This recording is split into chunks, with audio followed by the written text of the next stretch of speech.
Get your bags and get out of this cabin. Now." The silence in first class was deafening. Beatrice Vance, a flight attendant with 20 years of seniority, stood over two terrified 10-year-old girls, pointing a manicured finger toward economy. She thought she was protecting the integrity of her premium cabin from two children who didn't look like they belonged. She thought she was untouchable. But Beatrice made a fatal mistake that day. She didn't know that the man sitting quietly in seat 4C, recording every word, wasn't just a passenger. He was the man who had signed her paycheck that morning. And what happened next didn't just end her career. It started a war. The chaos of JFK's Terminal 4 was a living, breathing beast on a rainy Tuesday in November. For most, it was a headache. For Morgan Thorne, it was an investment. Morgan stood near the floor-to-ceiling windows of the Kingfisher Lounge, sipping a sparkling water and watching the rain streak against the glass. At 42, Morgan was a ghost in the corporate world. He was the CEO of Thorne Dynamics, a private equity firm that had, exactly 48 hours ago, finalized the hostile takeover of Ventura Airways. The ink was barely dry. The press release hadn't gone out. To the world, Ventura was still failing, plagued by bad service and aging planes. To the staff, the owner was still a faceless board of directors in Zurich. Nobody knew Morgan Thorne, and that was exactly how he wanted it. "Daddy, look! The big double-decker one!"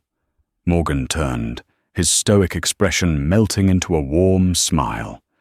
Running toward him were Maria and Charlotte, his 10-year-old twin daughters. They were bundles of energy, dressed in matching lavender tracksuits, their braided hair clicking with colorful beads.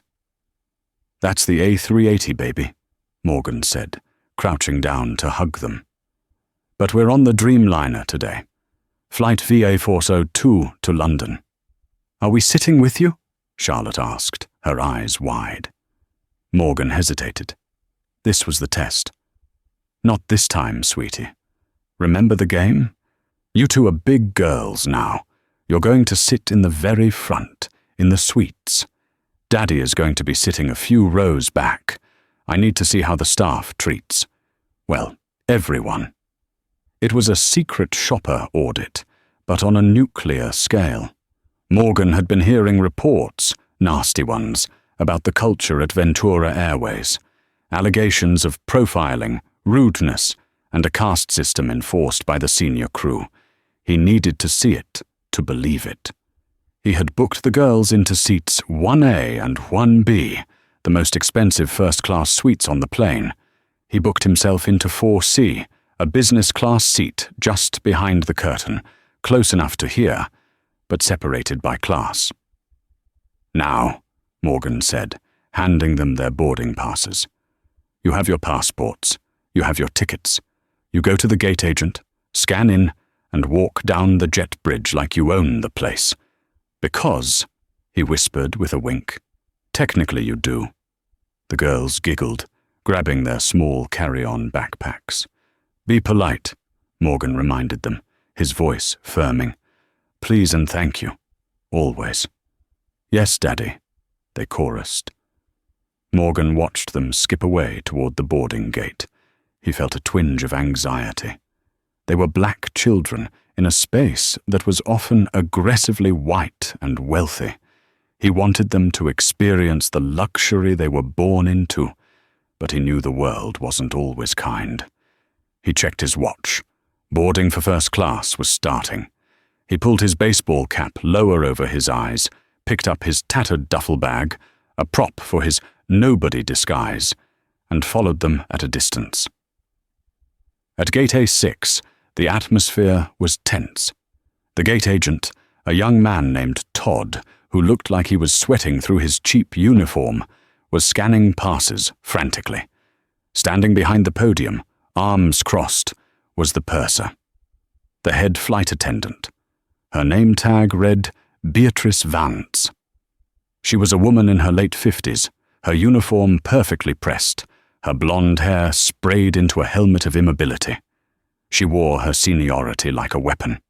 She was watching the passengers line up with a look of mild disgust, filtering the worthy from the masses. Maria and Charlotte stepped up to the priority lane. "Excuse me." Beatrice's voice cut through the noise. She didn't step forward. She just projected her voice from the podium. "This is the priority lane. Economy boarding is Group 5. Step aside." Maria, holding her pass, looked confused. "We are priority, Mum." Beatrice let out a short, sharp laugh. It wasn't a happy sound. It was the sound of a door slamming shut. She walked over, her heels clicking on the linoleum. She towered over the 10-year-olds. "Let me see that," she snapped, not waiting for permission before snatching the boarding pass from Maria's hand. She scanned the ticket. Then she looked at the screen. Then she looked at the girls. Thorne, Maria. Seat 1A. First class, full fare. The computer beeped green. A valid ticket. Beatrice narrowed her eyes. In her 20 years, she had seen upgrades. She had seen non-revenue staff family. But she had never seen 2 unaccompanied children in the $15,000 suites. Not these kinds of children. "Where are your parents?" Beatrice demanded, looking over their heads. "Our dad is coming," Charlotte said softly, intimidated by the woman's perfume, which smelled like old roses and chemicals. "He said we could go in." Beatrice looked at Todd, the gate agent. "Todd, check the PNR. This has to be a system error. Did the upgrade list glitch again? These shouldn't be full fare." Todd typed furiously. No, Miss Vance. It says, paid, full fare, cash booking, no airline miles." Beatrice's lip curled. Drug money, she thought, or a lottery win, or a computer hack. It didn't matter how they got the tickets. What mattered was that they didn't fit the aesthetic of her cabin. She ran a tight ship. She didn't want kids running around, spilling juice on the Italian leather. "Fine," Beatrice hissed, shoving the passes back at Maria. "Bored. But listen to me." She leaned down, her face inches from theirs. "If I hear a peep out of you, if you touch anything you're not supposed to, you will be moved to the back with the cargo. Do you understand?" Maria nodded, her eyes welling up. "Yes, Mum. Go." As the girls scurried down the jet bridge, Beatrice turned to Todd and rolled her eyes. Unbelievable. "The airline is going to the dogs. Let me go prep the cabin before they ruin the ambience." She turned and marched down the ramp. 10 feet away, leaning against a pillar, Morgan Thorne had watched the entire exchange. His hand was in his pocket, gripping his phone. He hadn't recorded it, but he had seen it. His jaw tightened until a muscle feathered in his cheek. Strike one, he thought. He waited for the general boarding call, his heart pounding a slow, dangerous rhythm. He was about to step into the lion's den, and Beatrice Vance had no idea she had just threatened the lion's cubs, the interior of the Ventura Airways. Boeing 787 was a masterpiece of engineering. The first-class cabin, simply called the Sanctuary, consisted of just 8 enclosed suites. It was a world of soft gold lighting, plush duvet covers, and hushed whispers. Maria and Charlotte found seats 1A and 1B. They were intimidated. The walls of the suites were high, and the seats were massive, designed for grown businessmen, not little girls. "It's so big," Charlotte whispered, climbing onto the leather seat. "Look, Maria, there's a TV in the wall." "Shh," Maria hissed, looking toward the galley. The mean lady said, "Be quiet." They sat stiffly, their backpacks on their laps, afraid to move. Beatrice was in the galley, clinking champagne glasses. She was joined by a junior flight attendant, a young woman named Sarah who had only been flying for 6 months. "Beatrice," Sarah whispered, looking at the manifest. "The little girls in row 1? Did you see their names? Thorne, do you think—" "Think what?" Beatrice snapped, arranging a tray of warm nuts. Well, the rumors about the buyout. The new owner's name is Thorne. Beatrice laughed, a harsh, barking sound. Sarah, honey, wake up. The owner of a private equity firm does not put his children on a commercial flight unaccompanied, dressed in tracksuits. If that was Morgan Thorne's family, they'd be on a Gulf Stream. These are probably the daughters of some rapper or athlete who has more money than sense. She picked up 2 menus. I'm not serving them the caviar service. It's a waste. They wouldn't know the difference between ossetra and cat food. Give them the kids' meal pasta from economy and some apple juice. But the manifest says they pre-ordered the lobster, Sarah pointed out gently. And I say they get pasta, Beatrice said, her eyes flashing. I am the purser. I manage the inventory. I'm not opening a $100 tin of caviar for a 10-year-old. Now, go handle the pre-departure drinks for Mr. Henderson in 2A. He's a real Diamond member. Sarah looked uncomfortable but nodded. In the hierarchy of the skies, you didn't cross the purser. Back in the cabin, other passengers were settling in.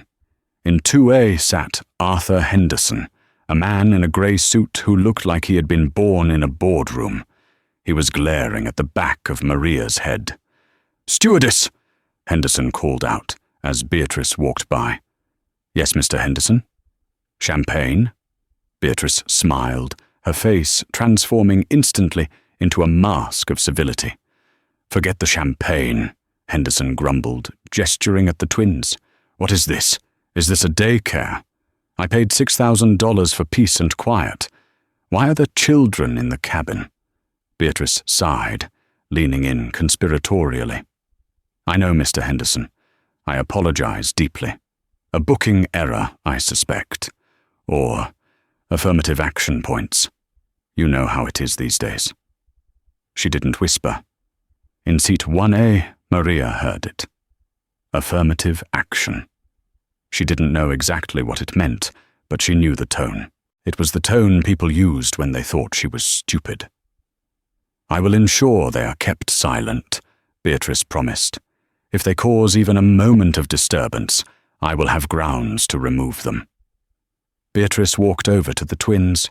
They were looking at the amenity kits, little leather bags filled with lotions and eye masks. Charlotte had opened hers and was smelling the lavender mist.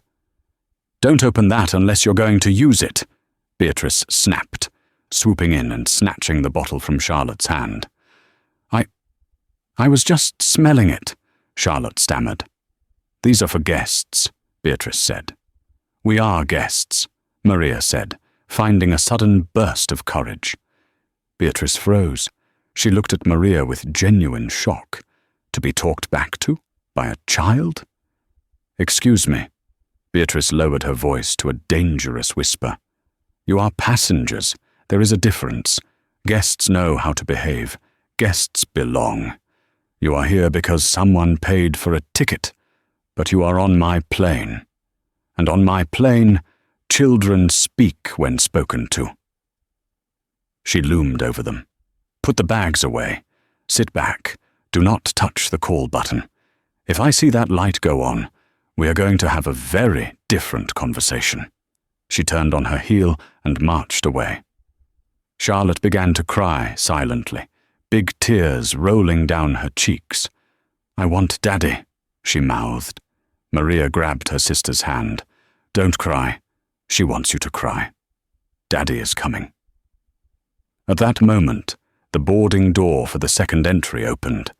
The business class passengers began to filter in. Morgan Thorne walked onto the plane. He looked tired. He wore a nondescript hoodie, jeans, and a baseball cap. He carried his duffel bag. He looked like a tech worker or a student. He walked past the galley. Beatrice was there, checking the inventory screen. She barely glanced at him. "Boarding pass?" she muttered. He held it up. 4C. "Right, through the curtain. Second aisle." She dismissed him, turning her back. Morgan paused. He looked through the gap in the curtains toward row 1. He saw the top of Charlotte's head. He saw her shoulders shaking. He felt a cold rage spread through his chest, but he couldn't blow his cover yet. He needed the evidence. He needed to see how far Beatrice would go. He walked to seat 4C, sat down, and pulled out his phone. He opened the airline's internal messaging app, an app that only senior executives had access to. He typed a message to the director of in-flight services, who was currently asleep in London. Subject: Urgent audit, VA 402. Status: watching. He put the phone away. The plane pushed back from the gate. The safety video played. The engines whined to life. As the plane taxied, Morgan closed his eyes. He wasn't praying for a safe flight. He was praying that Beatrice Vance would do the right thing. Because if she didn't, this flight to London was going to be the longest 7 hours of her life. The seatbelt sign turned off with a soft bing as the aircraft leveled out at 35,000 feet over the Atlantic. The cabin sprang to life. The smell of warming bread and coffee began to waft through the air. In first class, the service was a choreographed ballet. Beatrice moved with practiced elegance, laying out white linens on the tables of Mr. Henderson and the other worthy passengers. She poured vintage Dom Perignon with a flourish. She offered warm towels with tongs. When she reached row 1, the choreography stopped. She didn't lay out the linens. She walked up to the twins with 2 plastic trays, the kind used in economy, stacked in her hands. "Tray tables," she commanded. Maria unfolded her heavy table. Beatrice dropped the plastic tray onto it. It clattered loudly. "Pasta," Beatrice said. "Eat it carefully.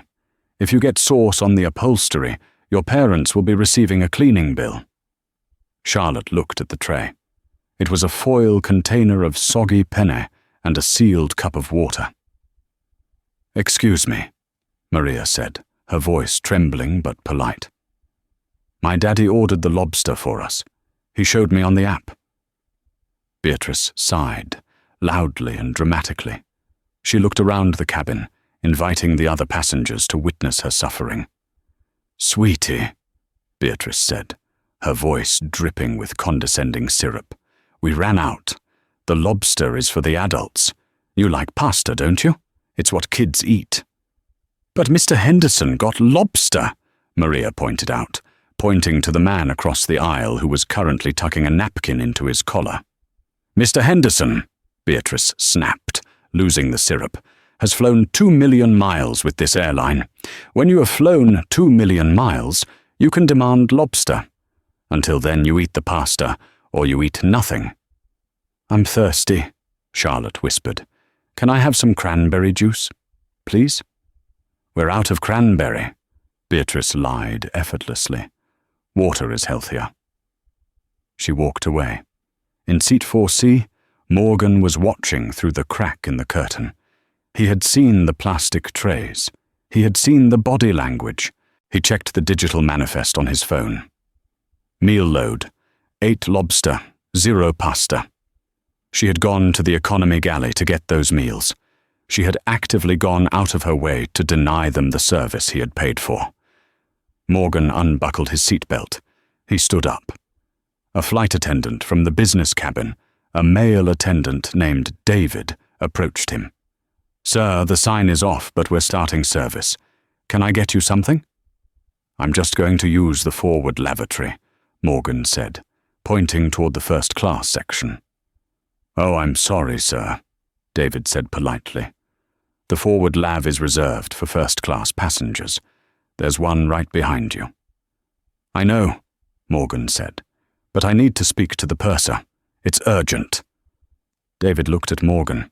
There was something in Morgan's eyes, a calm, terrifying intensity that made David step aside. "Okay, just be quick." Morgan walked through the curtain. The first-class cabin was quiet. He walked up to row 1. Maria and Charlotte looked up, their faces lighting up with relief. "Daddy!" Charlotte cried out. Beatrice, who was pouring wine for Mr. Henderson, spun around. She saw a man in a hoodie and jeans, standing in her premium cabin, talking to the problem children. Her face turned red. "Excuse me," Beatrice shouted, abandoning her wine bottle. She marched toward Morgan. "Sir, you cannot be in here. This is a restricted cabin." Morgan ignored her. He looked at the plastic trays. He looked at the unopened amenity kits that Beatrice had confiscated and placed on the shelf out of reach. "Are you girls okay?" Morgan asked calmly. "She took our lobster, Daddy," Charlotte sniffled, "and she yelled at us for smelling the lavender." "Sir," Beatrice was now in his face, "I don't know who you think you are, but you need to return to your seat immediately.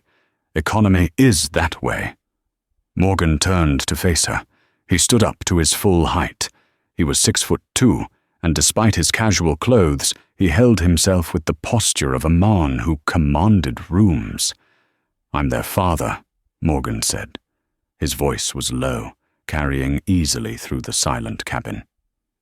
"And I'm curious why my daughters are eating economy pasta when I paid $15,000 for the first-class menu."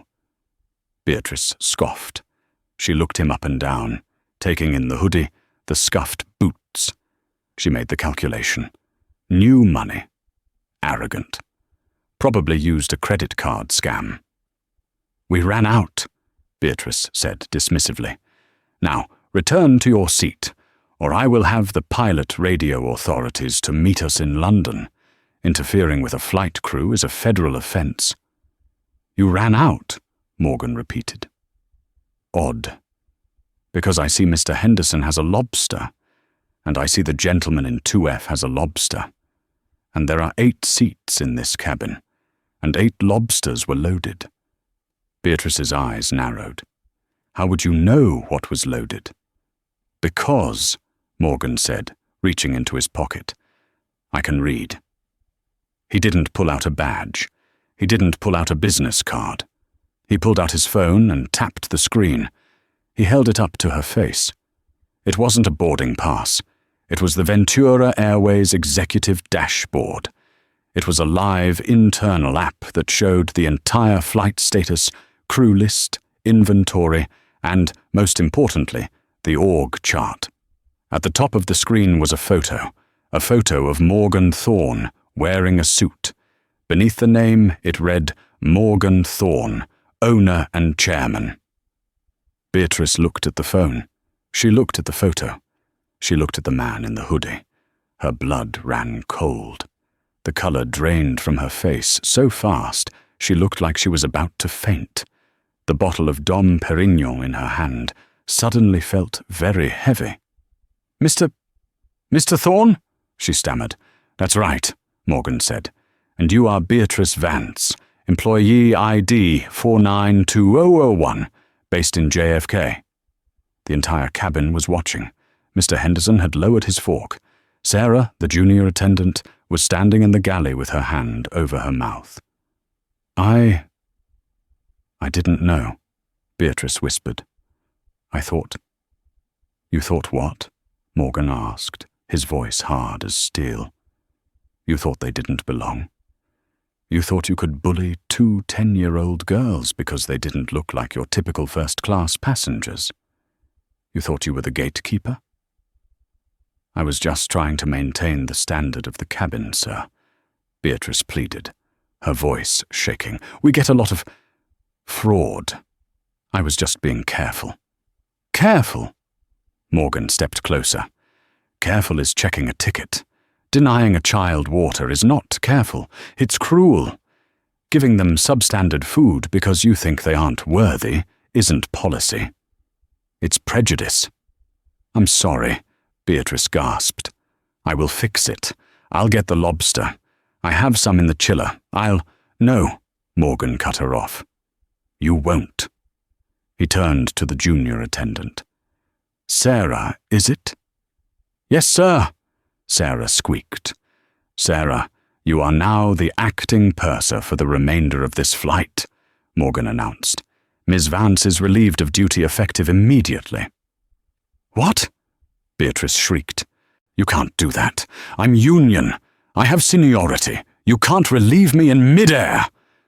"I own the plane, Beatrice," Morgan said, his voice dropping to a deadly whisper. "I can do whatever the hell I want. Now, take off that apron. Go to seat 4C, my seat. You will sit there for the rest of the flight. You will not speak to the crew. You will not speak to passengers. And if you even look at my daughters again, I will have you arrested for harassment the moment we touch the ground." Beatrice stood frozen. She looked around for support. Mr. Henderson looked away. Sarah looked down. "Now!" Morgan barked. Trembling, Beatrice slowly unclasped her navy blue apron. She folded it. She looked at the first-class cabin one last time, her kingdom, and then, with her head hung low, she walked the walk of shame through the curtain, past the business-class passengers, to the cramped seat in 4C. Morgan sat down on the ottoman in front of Maria and Charlotte. "Are you guys okay?" he asked, wiping a tear from Charlotte's cheek. "Is she gone?" Charlotte asked. "She's gone," Morgan promised. "Sarah is going to take care of you now. And look." He gestured to Sarah, who was already hurrying over with 2 crystal glasses of cranberry juice and a basket of warm, fresh rolls. "Lobster coming right up, Mr. Thorne," Sarah said, beaming. "And for the young ladies."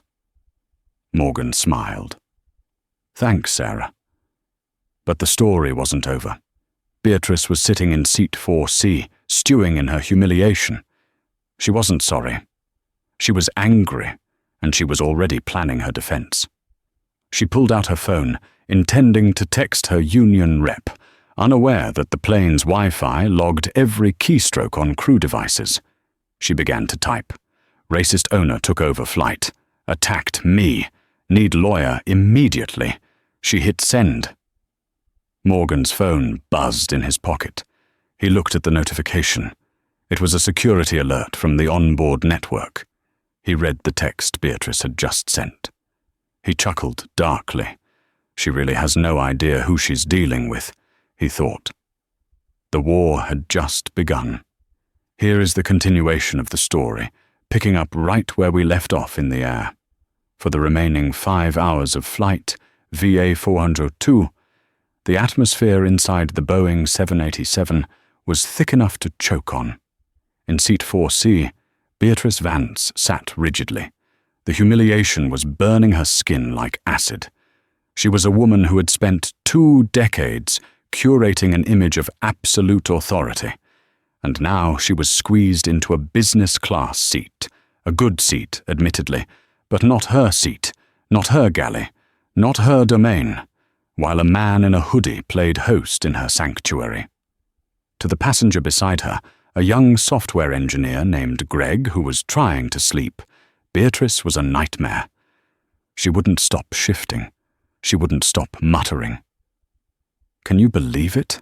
she whispered to Greg, leaning over the divider. "He just took over. It's a hijacking, technically. I should have the pilot lock down the flight deck." Greg pulled off his noise-cancelling headphones, looking annoyed. "Mom, I'm just trying to sleep." And, "Isn't he the owner?" "Owners don't dress like hobos," Beatrice hissed, her eyes darting toward the curtain. "He's an imposter, or he stole the company. It doesn't matter. When we land, I'm having him arrested. I have friends at the Heathrow Port Authority. You'll be a witness, right? You saw him threaten me?" Greg put his headphones back on and turned away. He had seen nothing of the sort. Meanwhile, in the first-class cabin, the mood had shifted from terror to a strange, surreal party. Morgan wasn't just sitting there, he was working. He had moved his laptop to the empty seat in 1K. He had requested the flight logs for the last 5 years of Beatrice Vance's schedule. Using the onboard satellite Wi-Fi, he connected to the Thorne Dynamics mainframe. He had his team in New York, who were currently waking up to frantic texts from their boss, start running a pattern analysis on Beatrice's flights, complaint logs, refund requests, disciplinary notes. The data began to stream in. It was damning. There were 7 formal complaints in the last 3 years. June 2022. Passenger alleges purser refused to hang up coat because it looked cheap. December 2022. Family of 4 moved from business to economy due to overbooking, despite empty seats observed in business. Family was Hispanic. March 2023. Verbal altercation with a passenger regarding carry-on luggage size. Passenger noted purser's aggressive tone. Morgan read them, his jaw tightening. Management had swept every single one under the rug. He said, she said, situations. Beatrice was senior, she was expensive to fire, and she knew where the bodies were buried. So, middle management protected her. Daddy! Morgan looked up. Maria was eating her lobster thermidor with a look of pure bliss. Is the mean lady going to jail? She asked innocently. Morgan sighed. No, baby. Jail is for criminals. She's going to face accountability. It's different. She made me feel small, Charlotte said quietly, pushing her peas around her plate, like I was dirty. That sentence broke Morgan's heart. It also sealed Beatrice's fate. I know, Morgan said softly, and I promise you, she will never make anyone feel that way again. Up in the flight deck, the situation was equally tense. Captain Miller, a veteran pilot, had received a call from Sarah via the interphone. Captain Mr. Thorne, the owner, has relieved Beatrice of duty, Sarah had whispered, terrified. Thorne is on board, Miller had asked, checking his manifest. I didn't know. He was undercover, sir. Beatrice, she messed up. Bad. Miller had made a command decision. He didn't come out. He didn't intervene. He knew Morgan Thorne's reputation in the business world. Thorne was a surgeon with companies. He cut out the rot. If Beatrice had crossed him, she was already dead. Miller just flew the plane. As the Dreamliner began its descent into London Heathrow, the cabin lights brightened. Beatrice stood up to retrieve her uniform jacket. She smoothed her hair. She applied a fresh coat of red lipstick. She was preparing for battle. She pulled out her phone again. She had a group chat with other senior pursers, the old guard of the airline. Beatrice, emergency, hostile owner on board, attacked me for enforcing dress code. I need union rep at LHR gate immediately. This is war.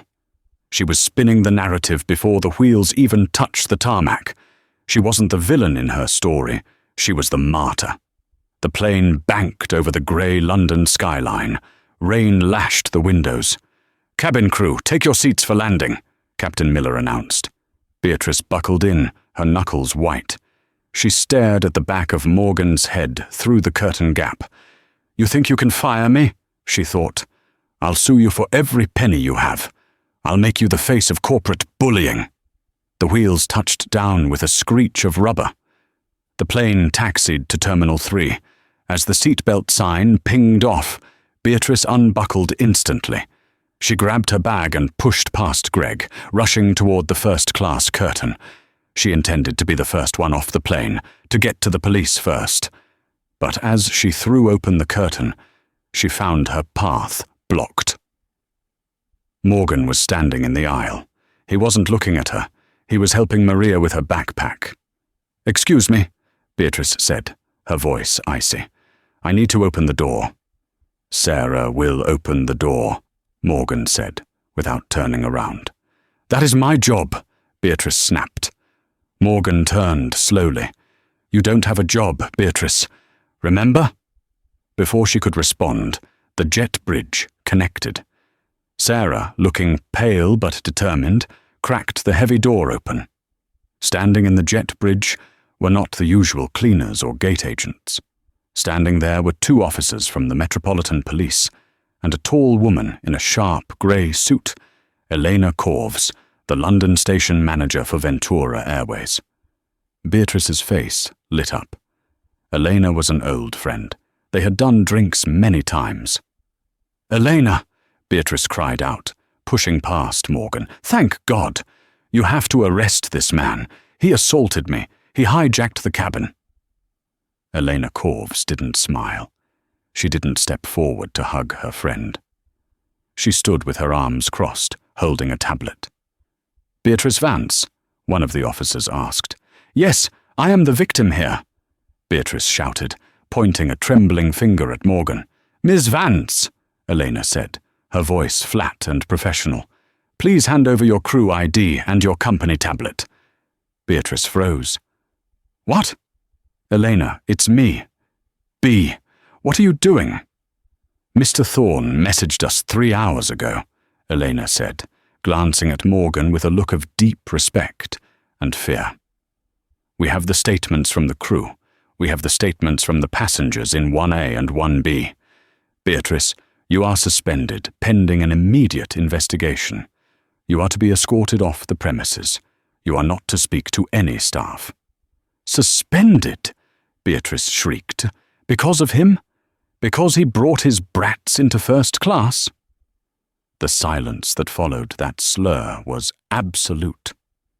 Morgan stepped forward. He was calm, which made him terrifying. "You just can't help yourself, can you?" Morgan said softly. "Officers, please remove this woman from my sight before I lose my temper."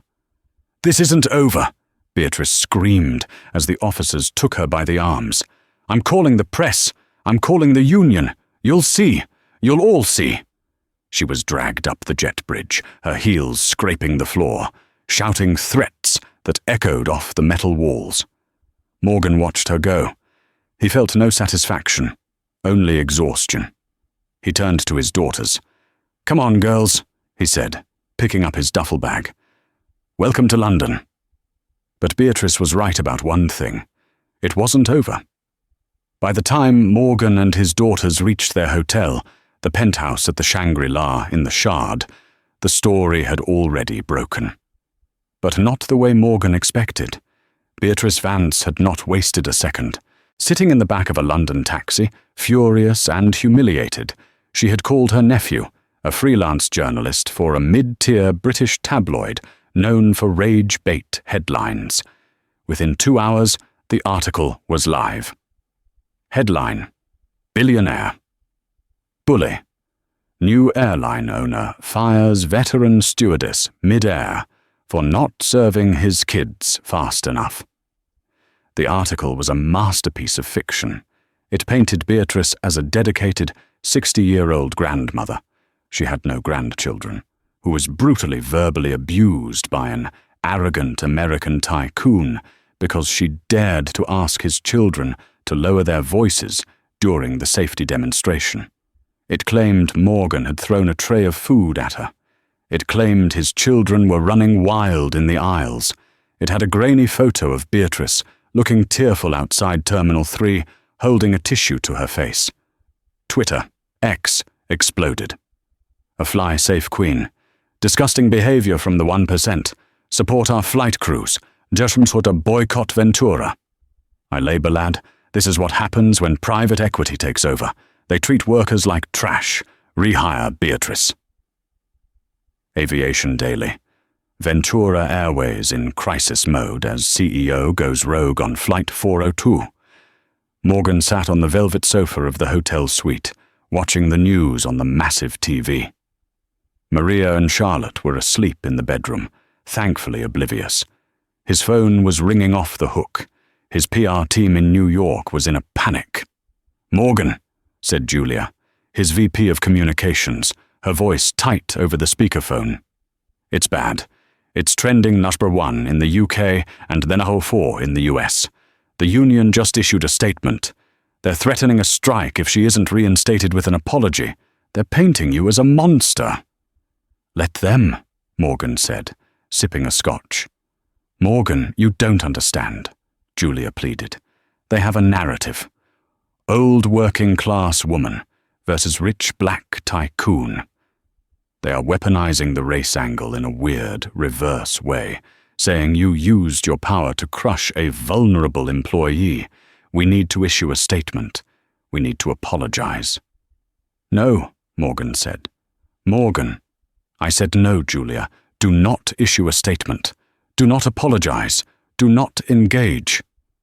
"Then what are we doing?" Julia cried. "We are bleeding goodwill." "We are waiting," Morgan said. "Beatrice is confident right now. She feels like she has the public behind her. She's going to go on TV.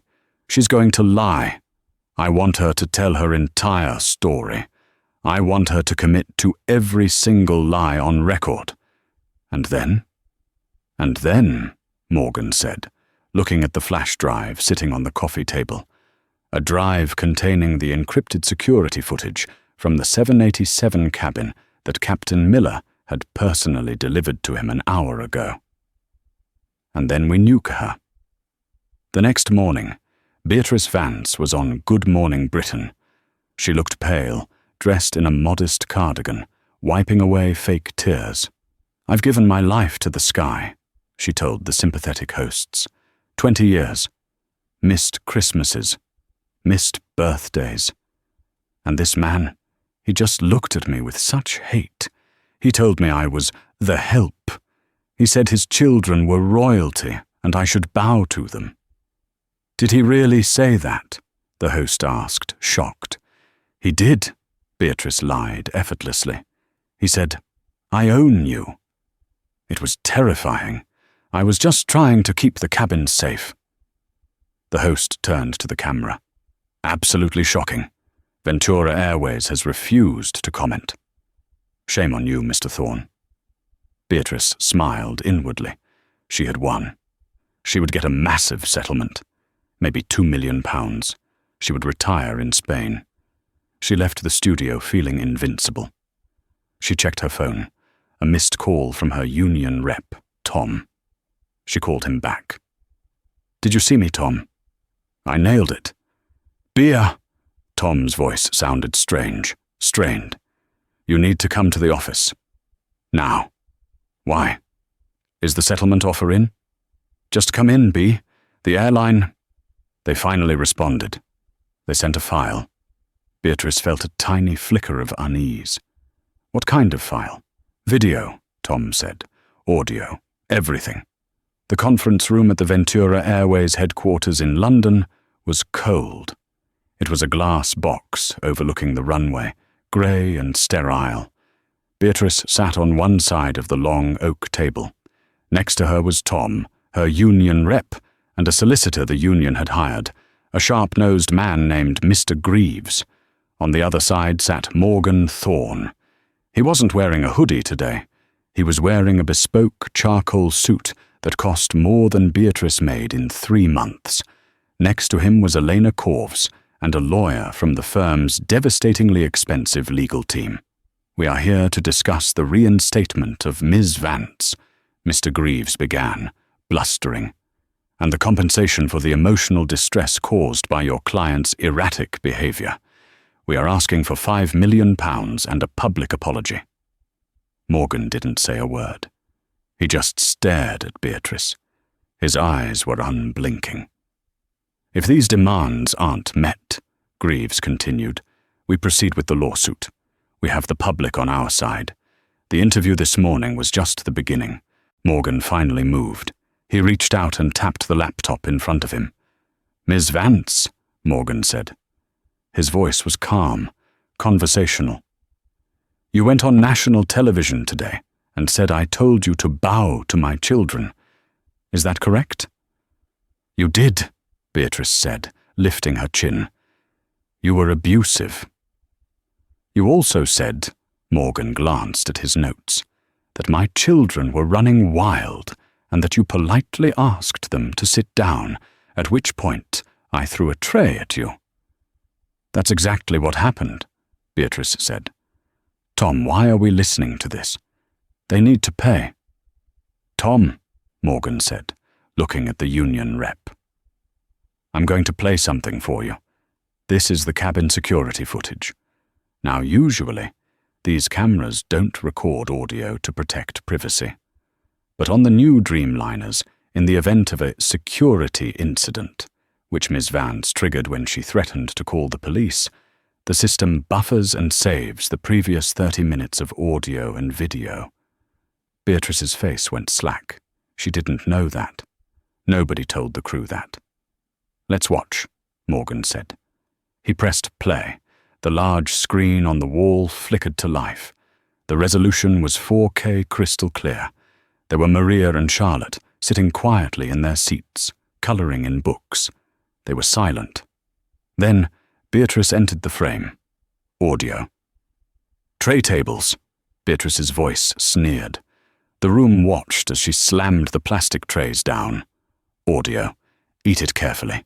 If you get sauce on the upholstery, your parents will be receiving a cleaning bill." Tom, the union rep, winced. That was bad, but not fireable, maybe. Then came the juice request. Audio. "We're out of cranberry. Water is healthier." Morgan paused the video. He tabbed to an inventory sheet on the screen. Inventory log shows 12 cartons of cranberry juice loaded. 10 remained upon landing. He hit play again. The video showed Morgan entering the cabin. He was calm. He kept his distance. He didn't throw a tray. He didn't shout. Then came the confrontation. Audio. "I'm their father, and I'm curious why my daughters are eating economy pasta when I paid $15,000 for the first-class menu." Audio. Beatrice. "We ran out. Now, return to your seat, or I will have the pilot radio authorities. Interfering with a flight crew is a federal offense." Beatrice in the conference room was shrinking in her chair. She looked like she wanted to dissolve into the floor. But Morgan wasn't done. He skipped forward to the moment he revealed his identity. Audio. Beatrice. "I didn't know. I thought they didn't belong." Morgan paused the video. The room was dead silent. "I thought they didn't belong," Morgan repeated. "Tom, Mr. Greaves, tell me, why did she think 2 little girls with valid tickets didn't belong?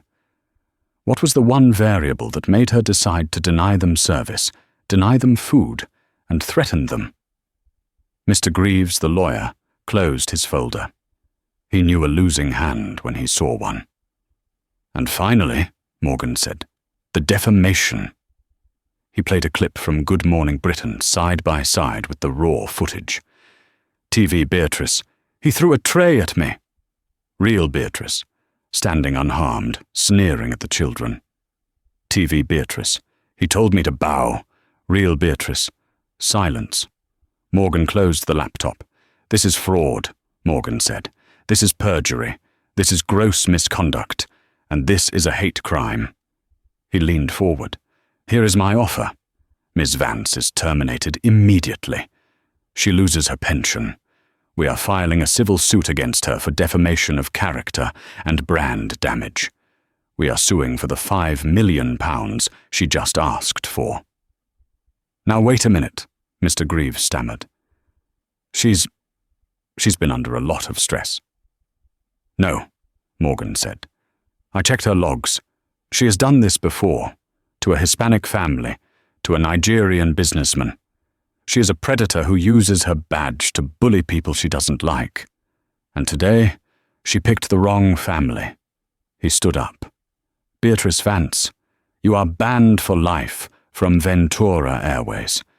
You are banned from our partner airlines. And I will personally send this footage to every major carrier in Europe and North America. You will never work in the sky again. You won't even work in the gift shop at the airport." Beatrice began to sob. Real tears this time. Ugly, gasping sobs of a woman watching her entire existence crumble. "Tom, do something!" she wailed. Tom stood up, gathered his papers, and looked at her with disgust. "You lied to me, Bea. You lied to the union. We can't defend this. You're on your own." Tom walked out. Mr. Greaves followed. Beatrice was left alone at the table, facing the man she had tried to destroy. "Get out!" Morgan said. She ran. The digital fallout was nuclear. Morgan Thorne had anticipated a battle, but he hadn't anticipated the sheer velocity of the internet.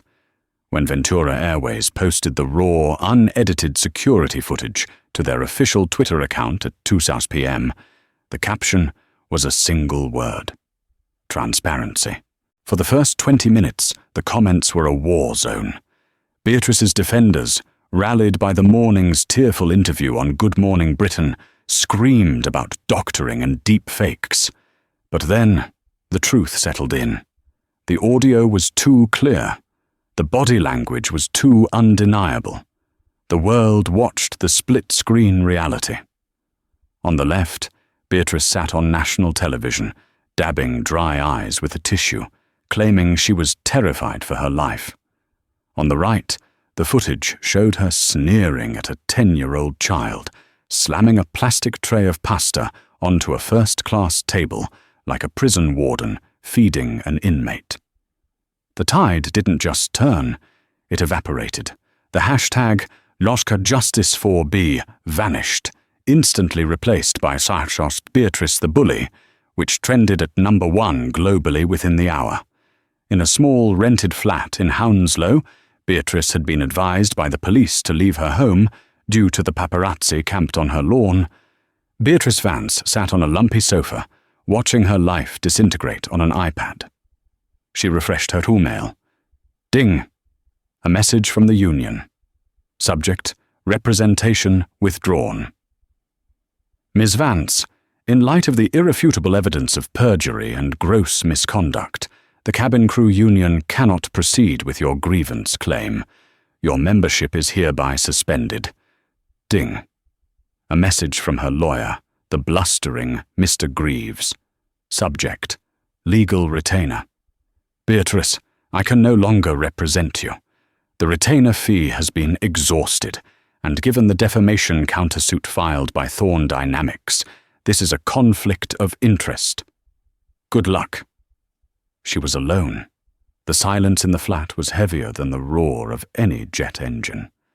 She had spent 20 years building a fortress of seniority and superiority, convinced she was the gatekeeper of the skies.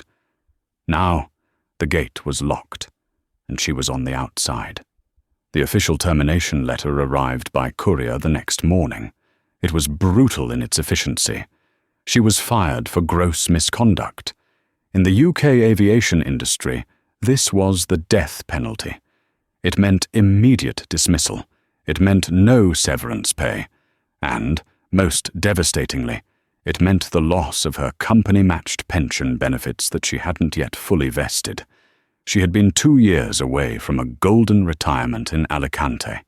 Now, at 58, she was unemployed, unemployable in her field, and facing a civil lawsuit for £5 million that would strip her of every asset she owned.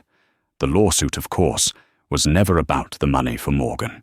It was a strategic chokehold to ensure she never gave another interview, wrote a book, or monetized her bigotry.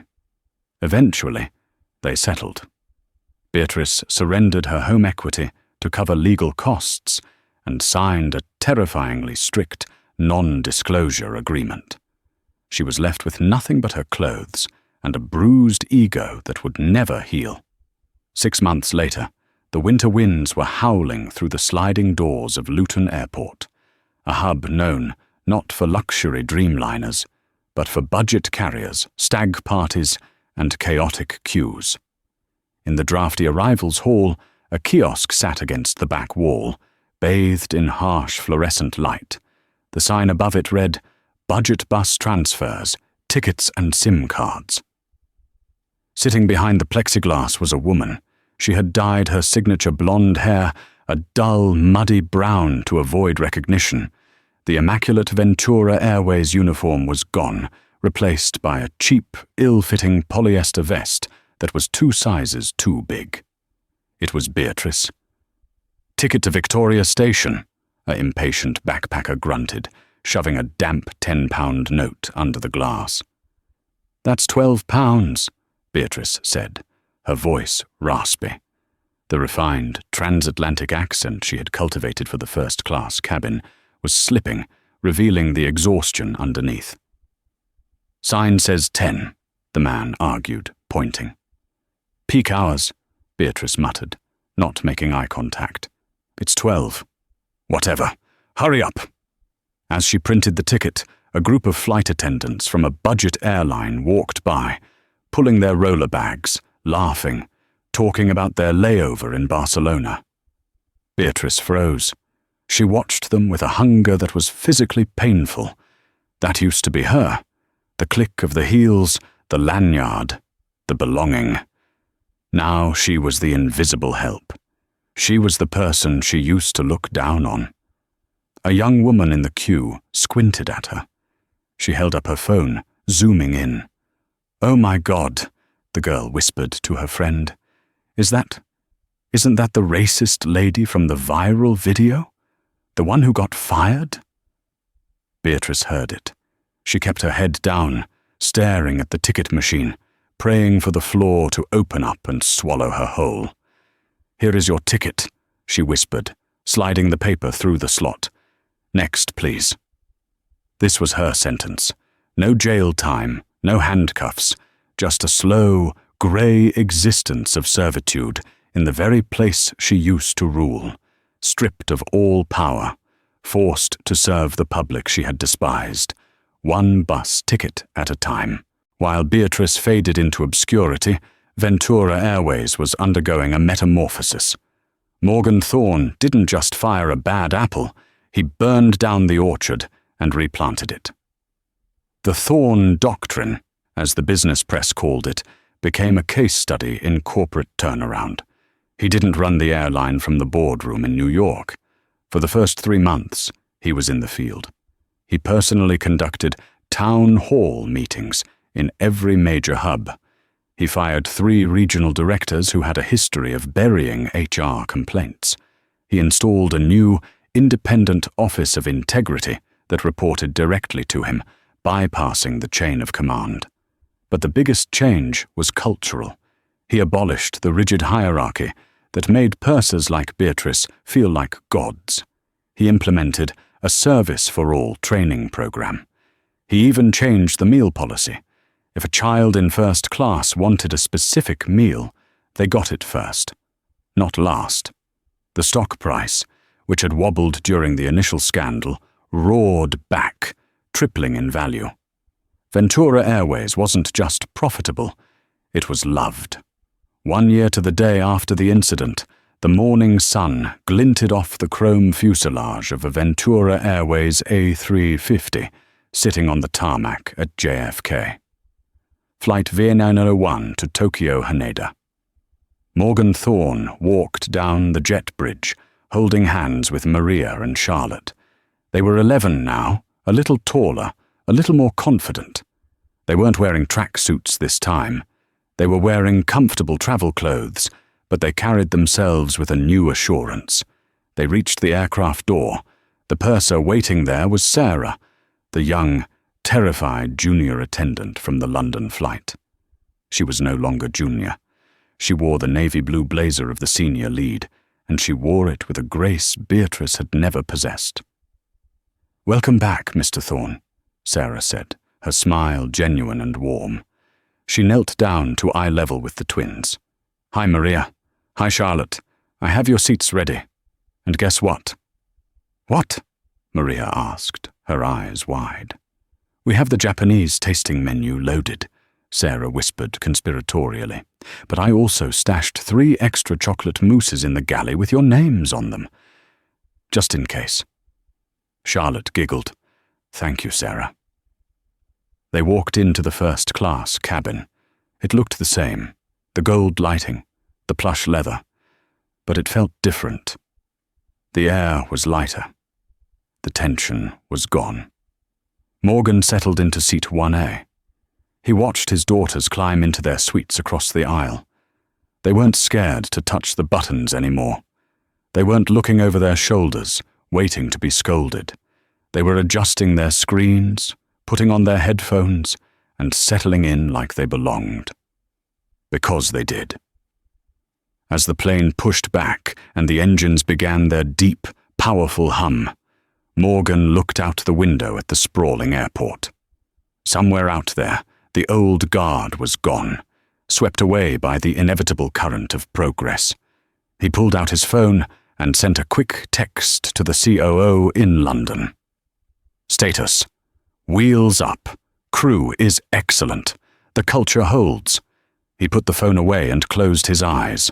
The war was over. He had protected his children, he had fixed a broken system, and he had proven that dignity wasn't a perk reserved for the elite.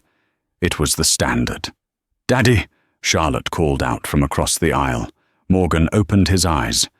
"Yes, sweetie?" "Can we watch a movie together? I can sync my screen to yours." "Absolutely," Morgan said, pressing the button to link their systems. The plane lifted off, banking smoothly over the ocean, climbing higher and higher, leaving the clouds and the past far, far behind. And that is the story of how one act of prejudice brought down a 20-year career. It's a harsh reminder that you never truly know who you are talking to, and that kindness costs nothing, but cruelty can cost you everything. Beatrice thought her uniform gave her the right to judge, but she learned the hard way that in the modern world, the truth has a way of coming out. What do you think? Was Morgan too harsh in taking her pension and suing her? Or did Beatrice get exactly what she deserved? What would you have done if you were the father in that situation? Let me know in the comments below. I read every single one. If you enjoyed this story of instant karma and justice, please smash that like button, share this video with a friend who needs a good story, and don't forget to subscribe and hit the notification bell so you never miss our next drama. We have a crazy story coming next week about a landlord who evicted a tenant, only to realize the tenant was his boss. You won't want to miss it. Thanks for watching.